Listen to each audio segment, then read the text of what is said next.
Кайырлы күн. Бүгүнкү бейне жазбамызда біз деректерди енгізгенде әр құжатқа кірмей қателерді қалай тез анықтауға болатынын көрсетеміз. Кейде біз құжаттың көшірмесін жасаған кезде кейбір реквизитін өзгертуге немесе жоюға ұмытып кетеміз. Әр құжатта бөлек қате іздемеу үшін құжат журналында шартты өңдеуді орнатуға болады. Тағы түймесі, тізімді теңшеу, шартты өңдеу дегенге кіреміз, қосу, фонның түсін таңдаймыз. Мәтіннің де түсін таңдауға болады. Окей, шарттарға өтеміз және керекті реквизитті табамыз.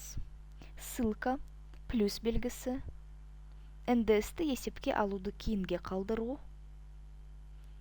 мәні иә дегенге тең. Окей, өңдеуді аяқтау.